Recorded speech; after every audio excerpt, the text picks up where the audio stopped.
नमस्कार दोस्तों। आज हम वन एवं वन्य प्राणी संसाधन नामक अध्याय का पहला भाग पढ़ेंगे। दोस्तों, यह सत्य है कि आग पर नियंत्रण मानव सभ्यता का महान आविष्कार है, किंतु इस महान आविष्कार ने विनाश को भी आमंत्रित किया है। इसकी सबसे पहली आहुति वन और वन्य प्राणियों को हुई, क्योंकि वन्य प्राणियों का आखेट और उन्हें पकाने तथा भूनने के लिए वनों की लकड़ियों का ही उपयोग होता रहा। दोस्तों, इस अध्याय को पढ़ने से पहले देख लेते हैं आज की इस वीडियो में हम क्या क्या पढ़ने वाले हैं। आज हम वन और वन्य प्राणी, वन और वन्य जीव संसाधनों के प्रकार, प्रशासकीय दृष्टि से वनों का वर्गीकरण, वन और वन्य जीवों का ह्रास, वन्य जीवों पर मानवीय प्रभाव तथा पौधों और प्राणियों की जातियाँ इत्यादि बिंदुओं पर चर्चा करेंगे। तो चलिए शुरू करते हैं आज के इस अध्याय को। वन और वन्य प्राणी मानव जीवन के प्रमुख हमसफर हैं। वन पृथ्वी के लिए सुरक्षा कवच जैसा है। यह केवल एक संसाधन ही नहीं, बल्कि पारिस्थितिक तंत्र के निर्माण में महत्वपूर्ण घटक है। हमारा इनसे अटूट संबंध है। वास्तव में वन प्रकृति का एक अमूल्य उपहार है। सबसे पहले देख लेते हैं कि वन होते क्या हैं। वन उस बड़े भूभाग को कहते हैं जो पेड़ पौधों एवं झाड़ियों द्वारा आच्छादित होते हैं। दोस्तों, वे वन जो स्वतः विकसित होते हैं वे प्राकृतिक वन कहलाते हैं, तथा जो वन मानव द्वारा विकसित किए जाते हैं वे मानव निर्मित वन कहलाते हैं। भारत में वन संसाधन एक महत्वपूर्ण संसाधन है। यहाँ के लोग आरंभ से वन प्रिय रहे हैं, जिसका प्रमाण हमें धार्मिक ग्रंथों तथा लोक कथाओं में भी देखने को मिलता है।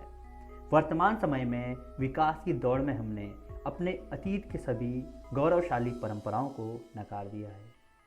हम वन और वन्य प्राणी के महत्व को नहीं समझ पा रहे हैं और तेजी से इन संसाधनों का विदोहन कर रहे हैं।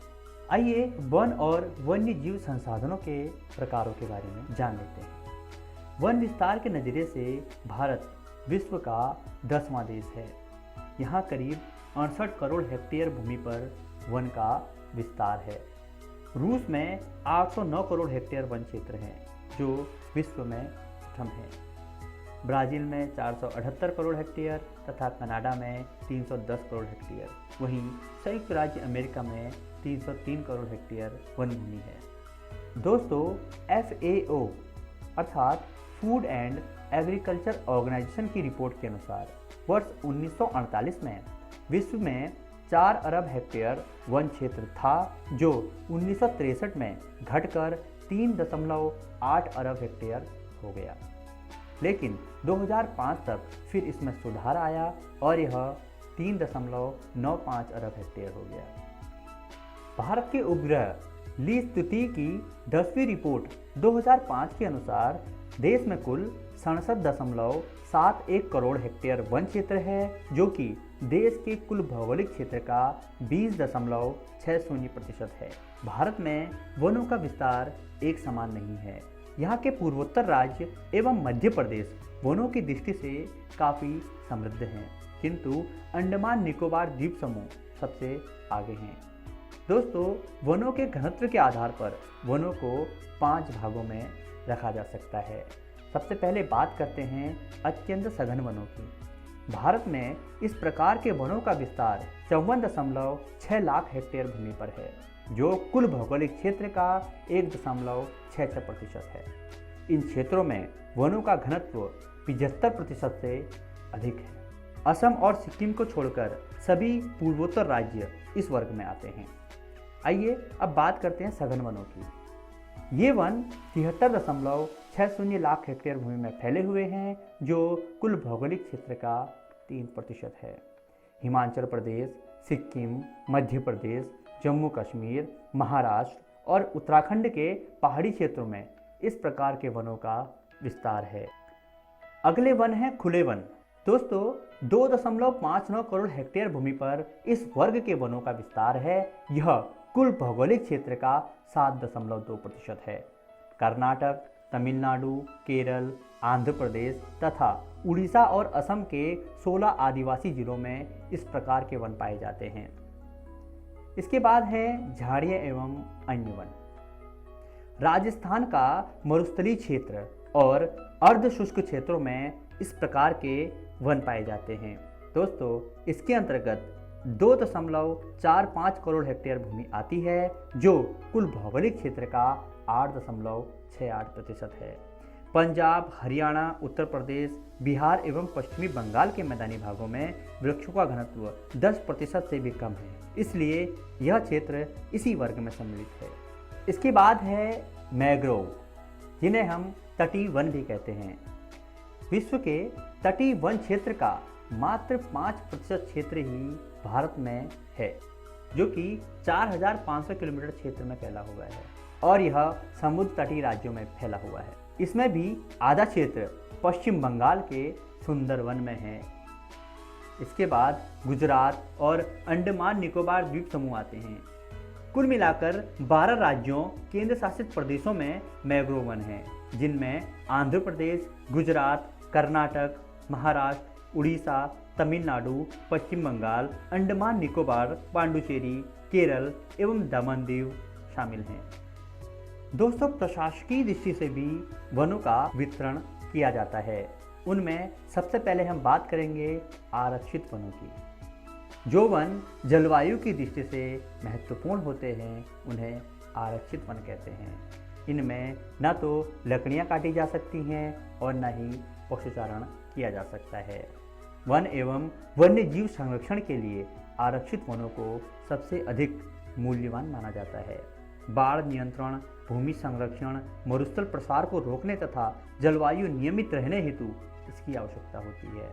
देश में आधे से अधिक वन क्षेत्र आरक्षित वन घोषित किए गए हैं।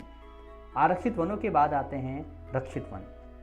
दोस्तों, वन विभाग के अनुसार कुल वन क्षेत्र का लगभग 1/3 हिस्सा यानी कि 29% रक्षित वन है। इस वन क्षेत्र में विशेष नियमों के अधीन पशुओं को चराने और सीमित रूप में लकड़ी काटने की सुविधा दी जाती है। वनों के अत्यधिक नष्ट होने से बचाने के लिए इसकी सुरक्षा भी की जाती है। अगले वन हैं अवर्गीकृत वन। दोस्तों, शेष सभी प्रकार के वन और बंजर भूमि जो सरकार, व्यक्तियों, समुदायों के स्वामित्व में होते हैं, स्वतंत्र एवं अवर्गीकृत वन के अंतर्गत उनको रखा जाता है। इस प्रकार के वनों में लकड़ी काटने और पशुओं को चराने पर सरकार की ओर से कोई प्रतिबंध नहीं है। सरकार इसके लिए शुल्क लेती है। कुल वन क्षेत्र का 17% अवर्गीकृत वन है। दोस्तों, आरक्षित एवं रक्षित वनों का सबसे अधिक विस्तार मध्य प्रदेश में है, जहां कुल वन क्षेत्र का 75% भाग है। दोस्तों, बिहार विभाजन के बाद बिहार राज्य दयनीय स्थिति में आ गया है, क्योंकि वर्तमान बिहार में अधिकतर भूमि कृषि योग्य है। वर्तमान बिहार में मात्र 6764.14 हेक्टेयर भूमि में ही वन क्षेत्र बच गया है। बिहार के 38 जिलों में से 17 जिलों में वन क्षेत्र समाप्त हो गया है। कुछ जिलों में वनों की स्थिति बेहतर है, तो कहीं पर सिर्फ झाड़ झुरमुट ही बच गए हैं। आइए दोस्तों, अब बात करते हैं वन और वन्य जीवों के ह्रास के बारे में। दोस्तों, वन संपदाओं का ह्रास उपनिवेश काल से ही शुरू हो गया था, क्योंकि अंग्रेजों ने प्रशासनिक एवं व्यापारिक उद्देश्य से रेल मार्गों एवं सड़कों का विकास किया, जिसके कारण वनों का विदोहन होने लगा। लेकिन आज़ादी के बाद से वन एवं वन्य जीवों पर लगातार आक्रमण होने लगा। दरअसल विकास के नाम पर वनों का विनाश होना शुरू हुआ। 20वीं सदी के मध्य तक 24% क्षेत्र पर वन विस्तार था, जो 21वीं सदी के आरंभ में ही संकुचित होकर 19% क्षेत्र में रह गया था। दोस्तों, भारत में वनों के ह्रास का एक बड़ा कारण कृषिगत भूमि का फैलाव है। 1951 और 1980 के बीच लगभग 26,200 वर्ग किलोमीटर वन क्षेत्र कृषि में परिवर्तित हो गया था। विशेष रूप से पूर्वोत्तर और मध्य भारत में जनजातीय क्षेत्र में स्थानांतरी यानी कि झूम खेती के चलते वनों का ह्रास हुआ है। इसके अलावा बड़ी विकास योजनाओं से भी वनों को बहुत नुकसान हुआ है। 1952 ईस्वी से नदी घाटी परियोजनाओं के कारण लगभग 5000 वर्ग किलोमीटर से भी अधिक वन क्षेत्रों को नष्ट करना पड़ा। इस प्रकार अभी भी कई परियोजनाएं चल रही हैं जिससे वनों के विनाश का क्रम जारी है। वनों एवं वन्य जीवों के विनाश में पशुचारण और ईंधन के लिए लकड़ियों का उपयोग काफ़ी महत्वपूर्ण भूमिका निभा रहा है। इसके अलावा रेल मार्ग, सड़क मार्ग, औद्योगिक विकास और नगरीकरण ने भी वन विस्तार को बड़े पैमाने पर तहस नहस किया है। दोस्तों, जैसे जैसे वनों का दामन सिकुड़ता जा रहा है वैसे वैसे वन्य जीवों का आवाज़ भी तंग होता जा रहा है। भोजन, सुरक्षा एवं आनंद के लिए वन्य जीवों का शिकार वन्य जीवों के विनाश का एक बड़ा कारण है। आज की स्थिति यह है, बहुत से वन्य प्राणी लुप्त हो गए हैं या फिर प्रायः लुप्त होने के कगार पर हैं। आइए अब बात करते हैं वन्य जीवों पर मानवीय प्रभावों की। यह जानने की कोशिश करते हैं कि मानव की गतिविधियों से वन्य जीवों पर क्या प्रभाव पड़ा है। दोस्तों, मानव ने प्राकृतिक आवासों का अतिक्रमण किया है। वन्य जीवों के प्राकृतिक आवास जंगल, मैदानी क्षेत्र, नदियाँ, तालाब, पहाड़ी एवं तराई आदि हैं। दोस्तों, जनसंख्या में हो रही अनियंत्रित वृद्धि, औद्योगिक विकास तथा शहरीकरण एवं अन्य परियोजनाओं के द्वारा वन्य जीवों के प्रवासों का अतिक्रमण हो रहा है। यातायात की सुविधाओं में वृद्धि के कारण भी वन्य जीवों के प्राकृतिक आवासों पर बुरा प्रभाव पड़ रहा है। प्राकृतिक निवास स्थान के छिन जाने के कारण वन्य जीवों की सामान्य वृद्धि तथा प्रजनन क्षमता में भी कमी आई है। दोस्तों, दूसरा प्रभाव पड़ा प्रदूषण से। बढ़ते प्रदूषणों ने कई समस्याओं को जन्म दिया है। इनमें वन्य जीवों की संख्या में कमी के प्रमुख कारण पराबैंगनी किरणें, अम्ल वर्षा और हरितगृह प्रभाव है। इसके अतिरिक्त वायु, जल एवं मृदा प्रदूषण के कारण वन एवं वन्य जीवों का जीवन चक्र गंभीर रूप से प्रभावित हो रहा है। फलतः वास स्थान उपलब्ध रहने के बावजूद वन्य जीव धीरे धीरे विलुप्त हो जा रहे हैं। दोस्तों, इसके बाद बात करेंगे आर्थिक लाभ की।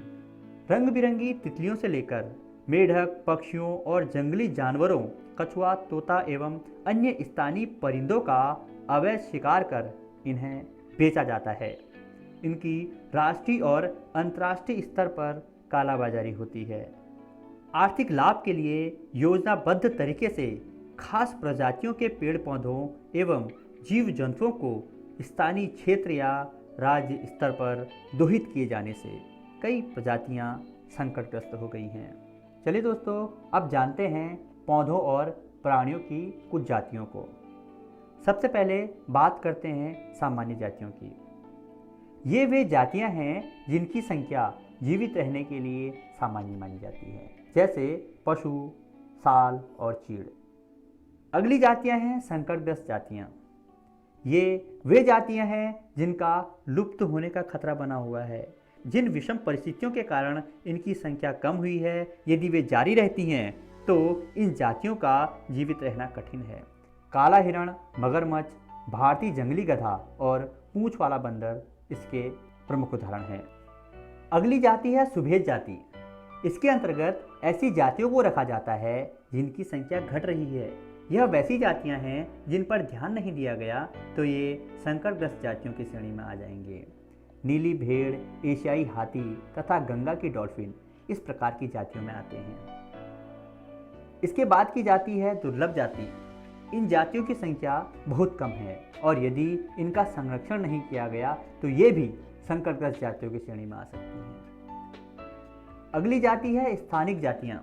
प्राकृतिक या भौगोलिक सीमाओं से अलग विशेष क्षेत्रों में पाई जाने वाली जातियां स्थानिक जातियां कहलाती हैं। अर्थात ये जातियां किसी स्थान विशेष में ही पाई जाती हैं। अंडमानी टील, निकोबारी कबूतर तथा अरुणाचल के मिथुन इसी वर्ग में आते हैं। अगली जातियां हैं लुप्त जातियां। दोस्तों, ये वे जातियां हैं जो वर्तमान में दिखाई नहीं देती, अर्थात ये अब लुप्त हो चुकी हैं। एशियाई चीता और गुलाबी सर वाला बतख इसके उदाहरण हैं। चलिए दोस्तों, अब देख लेते हैं आज की इस वीडियो में हमने क्या क्या सीखा। आज हमने वन और वन्य प्राणियों के बारे में चर्चा की। उसके बाद वन और वन्य जीव संसाधनों के प्रकारों के बारे में हमने जाना। प्रशासकीय दृष्टि से भी वनों का वर्गीकरण करते हुए उनके बारे में अध्ययन किया।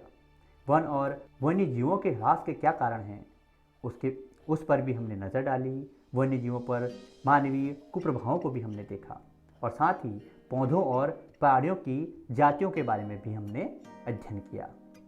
अगली वीडियो में हम इसी अध्याय का अगला भाग पढ़ेंगे, जिसके अंतर्गत वन्य प्राणियों के लिए संरक्षित क्षेत्रों के बारे में चर्चा करेंगे, समुदाय और वन संरक्षण के बारे में अध्ययन करेंगे, जीव संरक्षण के कानूनी प्रावधान क्या हैं उनको जानेंगे, वन संपदा और वन्य जीव उपयोगिता के बारे में अध्ययन करते हुए वन्य जीव और जैव विविधता की उपयोगिता के बारे में चर्चा करेंगे और अंत में कुछ महत्वपूर्ण तथ्यों पर भी एक नज़र डालेंगे।